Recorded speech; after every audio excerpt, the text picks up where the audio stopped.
जहाँ कुछ लालो गुल में नुमाया हो गई। नाज़रीन आदाब, डीडी उर्दू के ख़ास प्रोग्राम शेर सुखन में आपका इस्तकबाल है। मैं हूं आपका मेज़बान सलमान सईद। शेर सुखन ने इस बार इंतखाब किया है एक ऐसे शख्स का, एक ऐसी शख्सियत का जिसने ज़िंदगी के ज़ेरो बम में, परेशानी में, तंगी में उर्दू शेर व अदब की खिदमत अंजाम दी। जी हाँ, ये नाम है रम्ज़ अज़ीमाबादी का। आज के इस एपिसोड में हम रम्ज़ अज़ीमाबादी की हयात व खिदमत पे बात करेंगे और उनकी गज़लों को मौसीकी की धुनों पे सुनेंगे। रम्ज़ अज़ीमाबादी का असल नाम रज़ा अहमद खान था। उनकी पैदाइश 1916 में पटना में हुई। रम्ज़ की इब्तिदाई तालीम घर ही में हुई। क्योंकि हालात बहुत ख़राब थे, इसलिए बाज़ाब्ता तालीम हासिल नहीं कर पाए। रम्ज़ अज़ीमाबादी का शुमार अज़ीमाबाद के अहम तरीन शायरों में किया जाता है। उन्होंने अपनी ज़िंदगी परेशान हाली में गुजारी, रिक्शा चलाया, मजदूरी की और ज़िंदगी को गुजारने के लिए जो भी काम किए जा सकते थे वो तमाम काम किए। आखिर में PWD में एक बहुत छोटी सी मुलाजमत कर ली और इस तरह से अपनी ज़िंदगी को गुजारा। रम्ज़ अज़ीमाबादी उर्दू नज़्मों का एक बहुत ही अहम और मारूफ नाम है।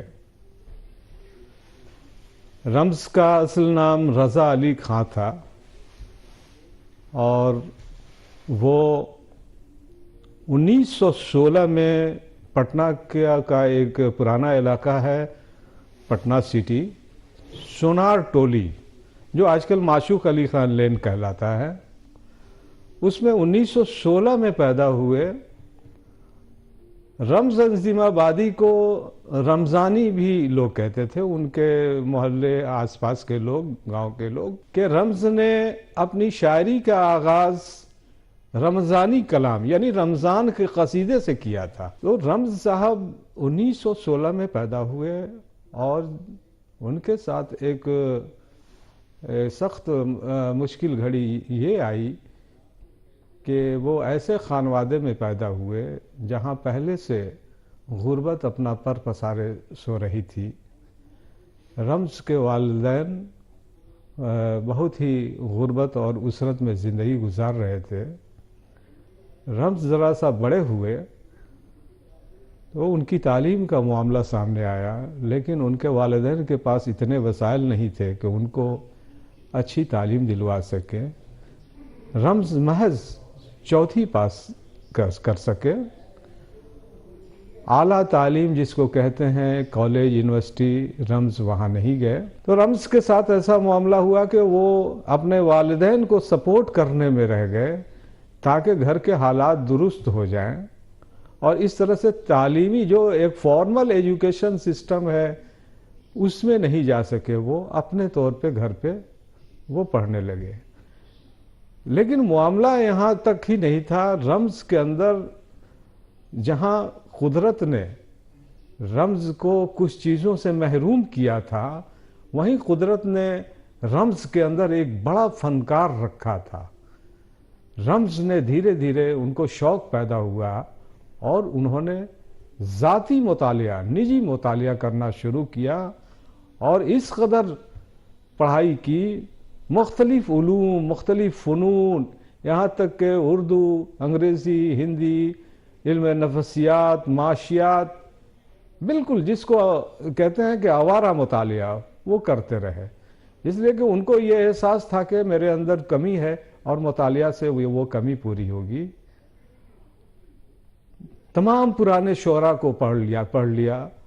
उनके अंदर ये शौक़ पैदा हुआ कि अब मुझे भी शेर कहना चाहिए और रम्ज़ जो है ना बाज़ाब्ता शायरी में की दुनिया में आ गए और शेर कहने लगे।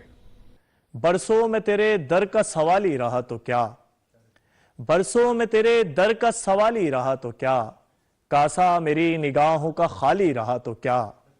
आइए नाजरीन, इस गजल को मौसीकी की धुनों पे सुनते हैं जिसको डीडी उर्दू ने खास आपके लिए सजाया है और लुत्फ अंदोज होते हैं। बरसों में तेरे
बरसों में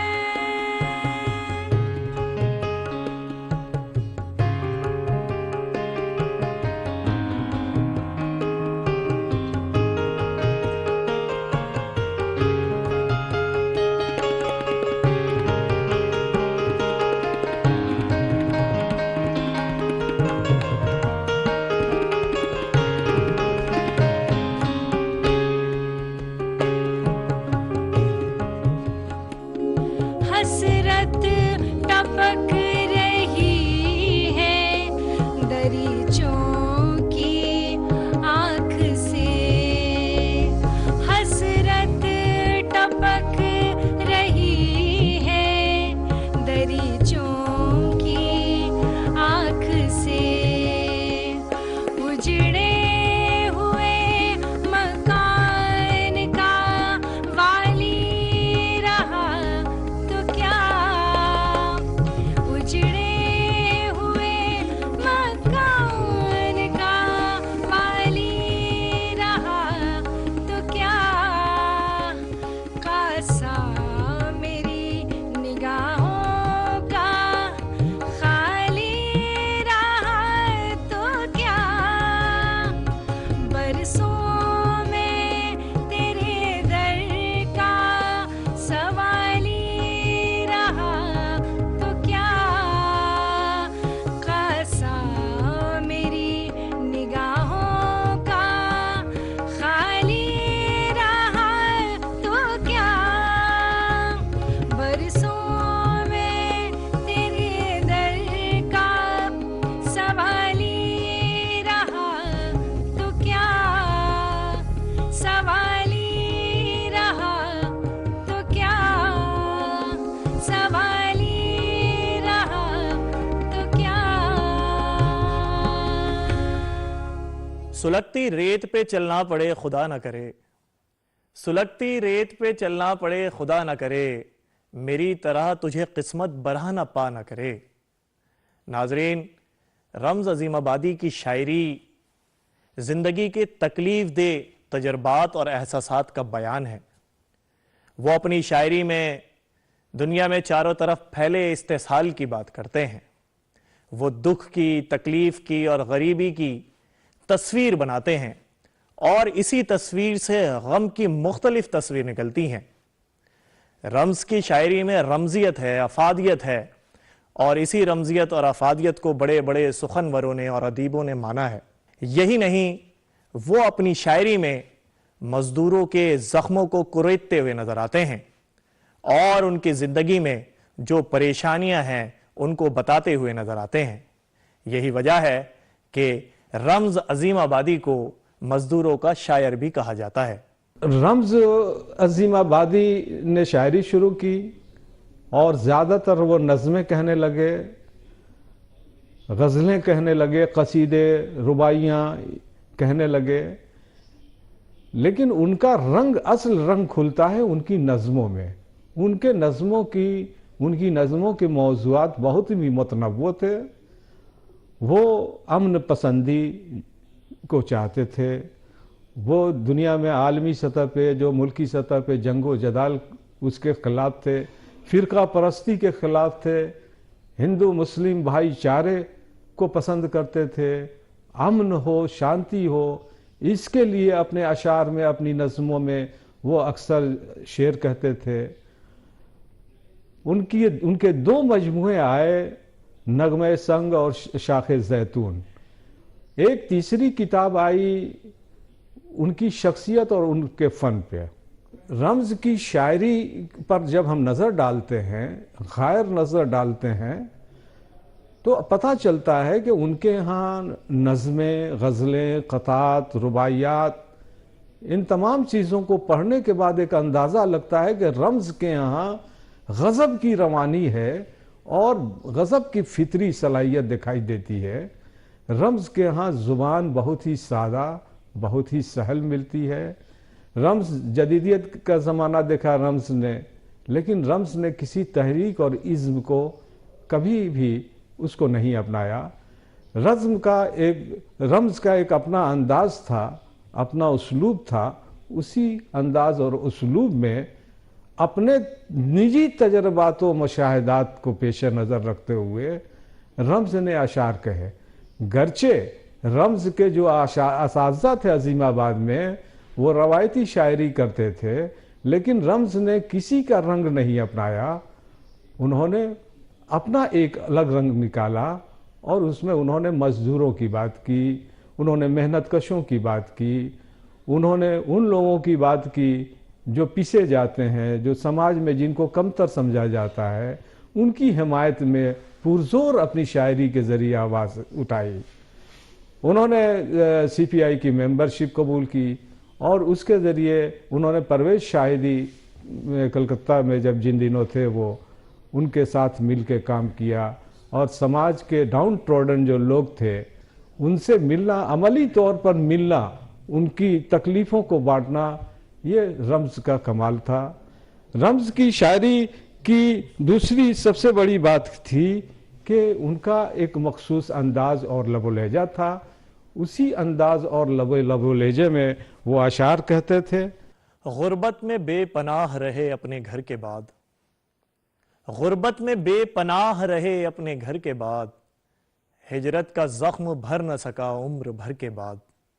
नाजरीन, रज़्म अज़ीमाबादी की ये गज़ल आइए मौसीकी की धुनों पे सुनते हैं और लुत्फ़ अंदोज़ होते हैं। गुर्बत में बेपनाह रहे अपने घर के बाद, गुर्बत में बेपनाह रहे अपने घर के बाद, हिजरत का जख्म भरना, हिजरत का जख्म भरना सका उम्र भर के बाद, गुर्बत में बेपनाह।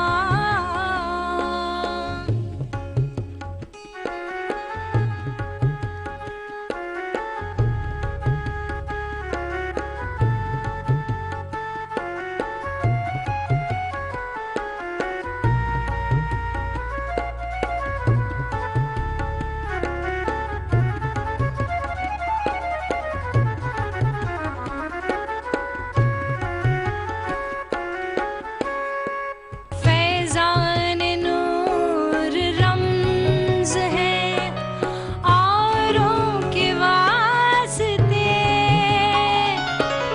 फैज़ान नूर रम्ज़ है औरों के वास्ते,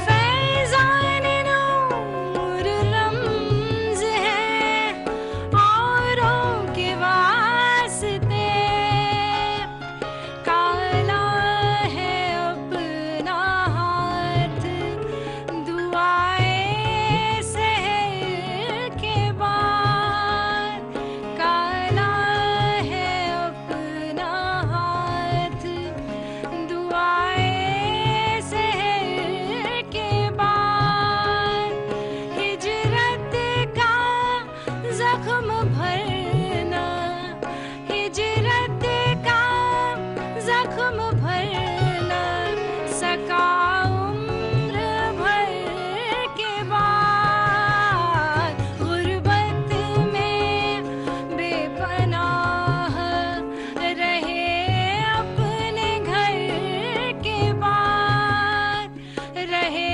अपने घर के बाद, रहे अपने घर के बाद।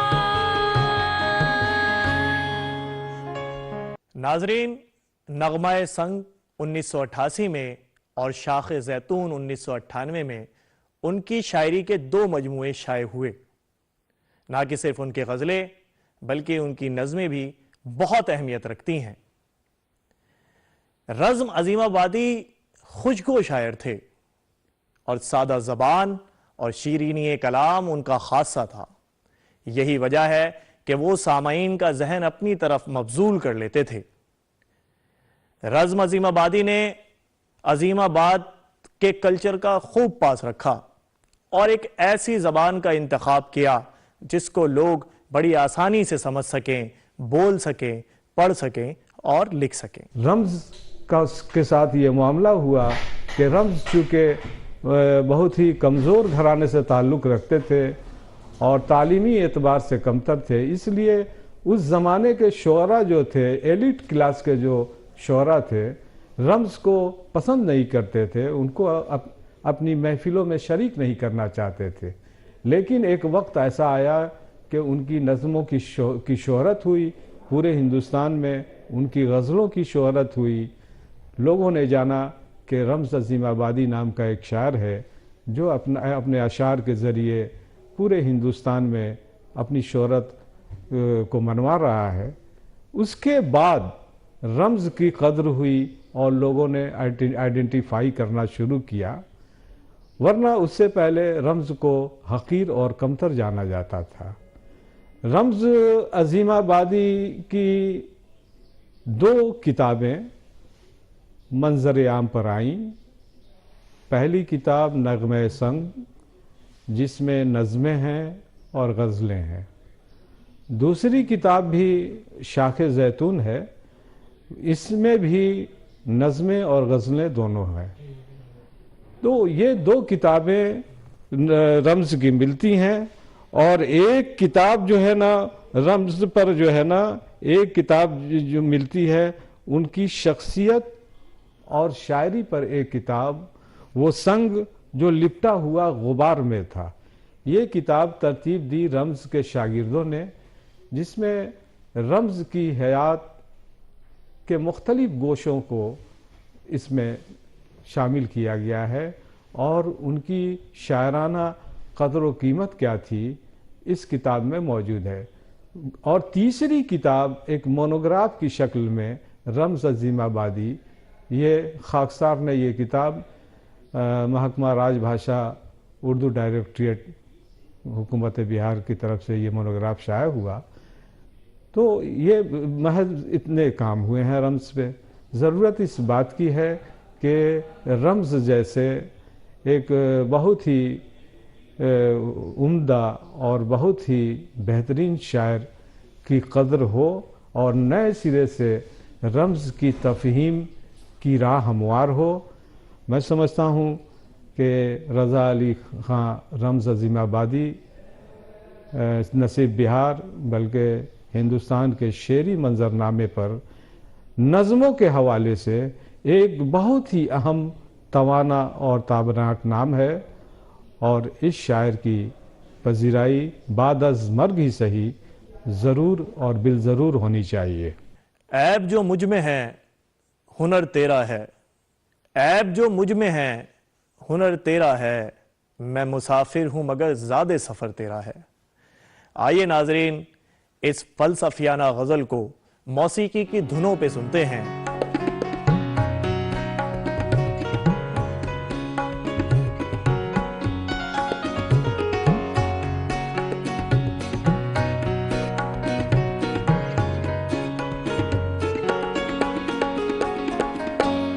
ऐब जो मुझ में है मेरे है हुनर तेरा है, ऐब जो मुझ में है मेरे है हुनर तेरा है। मैं मुसाफिर हूँ मगर ज़्यादे सफ़र तेरा है। मैं मुसाफिर हूँ मगर ज़्यादे सफ़र तेरा है, ऐब जो मुझ में है।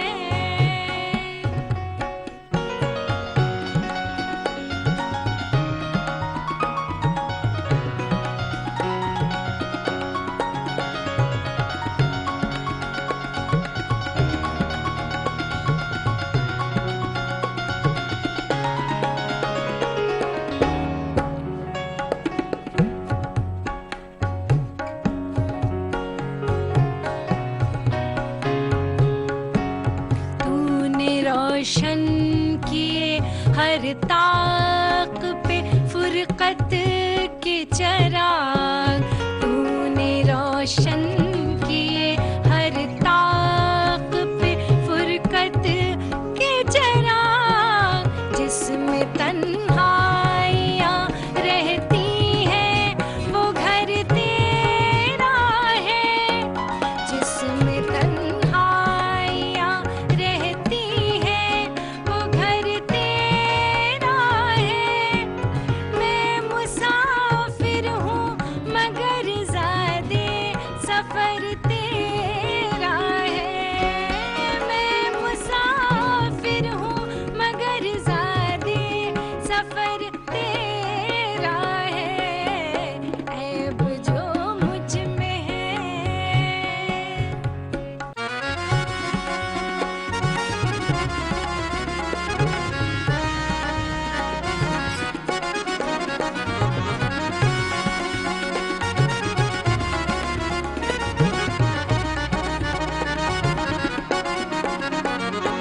रमज हर तोहमतें ना करदा से मंसूब सही, रमज हर तोहमतें ना करदा से मंसूब सही।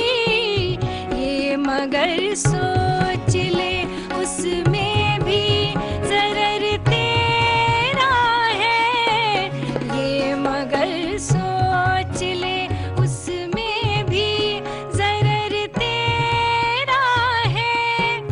मैं मुसाफिर हूँ मगर ज़ादे सफ़र तेरा है, मैं मुसाफिर हूँ मगर ज़ादे सफ़र तेरा है।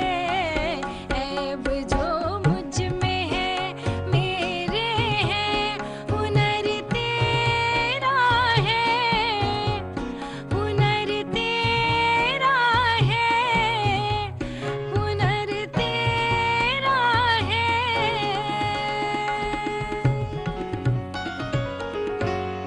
नाजरीन, आज के इस एपिसोड में हमने रम्ज अजीम आबादी की हयातो खिदमात पे बात की और उनकी गजलों को मौसीकी की धुनों पे सुना।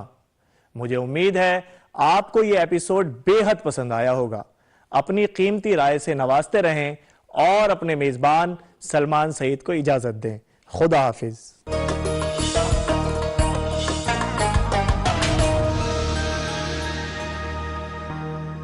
समय कभी किसी का इंतजार नहीं करता।